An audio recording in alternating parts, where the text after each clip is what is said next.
Good morning, guys. Welcome back. So I've been getting a ton of questions recently, and I'm trying to get them answered as soon as I possibly can. So today, I'm actually going to look into some of the comments that have been coming in on YouTube.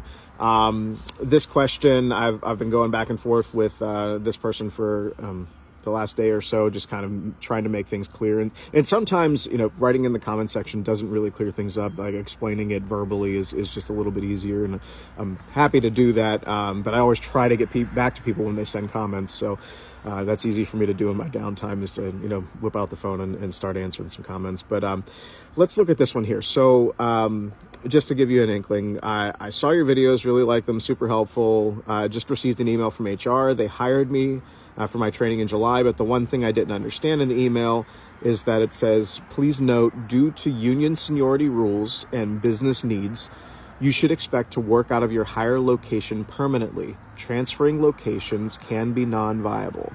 Now, if there is this kind of stipulation with your location, you're going to have a very hard time transferring. It's not that they're being mean. It's not that they're being rude. It's just based on that terminal's needs and the business needs of that terminal. Couple of things is happening here. First off, either the area that terminal is in, living in that location within that 2-hour radius of that location, it sucks. It's boring. There's not much to do there.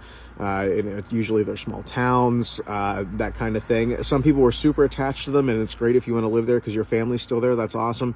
But for somebody who's coming from the outside in, like if you're moving states and you're going to a small yard, think about that before you do it, because there's a very good chance that they will not let you transfer terminals.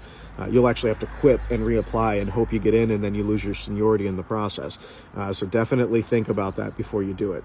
That being said, the differences between a transfer to a new location and then deciding to be part of a go team or a travel team for locations that are in desperate need of help are two very different things. Transfers are, you are picking up your family, you are moving to a new location, and you want to stay at that new location permanently. That's where you want to go. That's where you want to end up.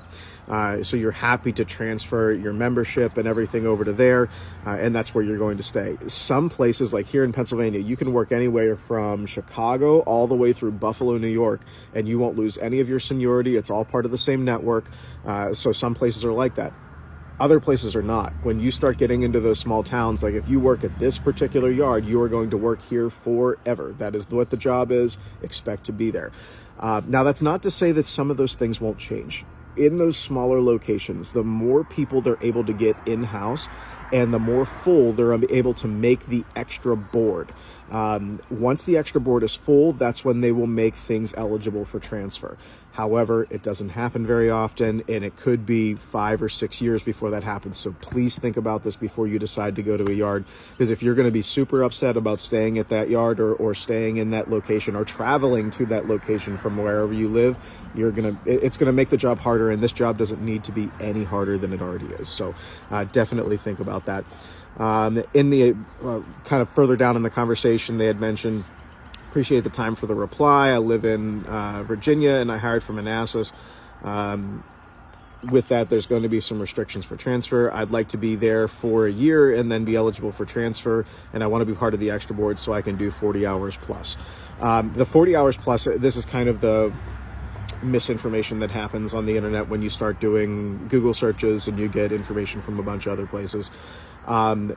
Working over 40 hours is not a restriction unless you're working certain yard jobs, and that's if you are permanently assigned to that particular job. If you're on the extra board, you're called in for whatever they need you for. I mean, that's kind of what it is. The chances of you working over 40 hours is probably guaranteed, especially on the extra board.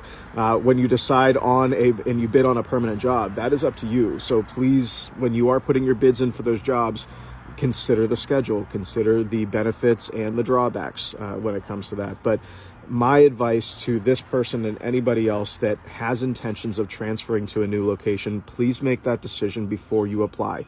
The last thing that NS wants to do, or any class 1 wants to do, is to train you take you through that entire process, get you comfortable with that particular yard, because learning new yards is a pain in the ass, and they don't want to constantly have to train people over and over again. They don't want it to be a revolving door. They want it to be a place where people come and they want to stay. And that's a lot of work that goes in from the trainers, from the conductors, from the engineers, putting time into a candidate, and then they up and leave and move. It happens. It is allowed to happen, but it's frustrating for the people that plan to stay in that area long term. I hope that makes sense. So any other questions, comment down below. Be more than happy to answer those for you. I am off today, so I'll try to get as many of these done as I possibly can. So transfer locations, the Go team and transferring are two completely different things. The people that decide to be part of Go teams are on the mindset of they're not worried about having seniority, because they don't plan to stay in a location long enough for seniority to matter.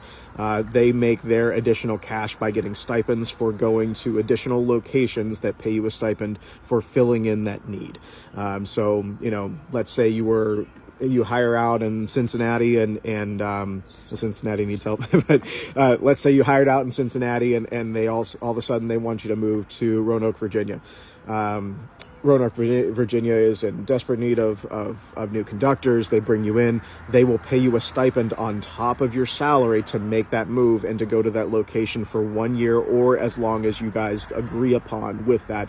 So you're constantly changing locations, so you're not really worried about seniority. And the big thing with seniority is the more seniority you have, the better the schedule can be, and then your hours get a little bit more predictable. You end up on jobs that you dig.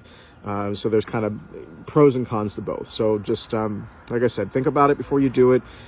Please be good to your home terminal as they're trying to be good to you. If you are going to decide to work for that home terminal and take that job in Manassas, Virginia, be prepared to stay at Manassas, Virginia, unless you are going to plan to quit in the future and reapply.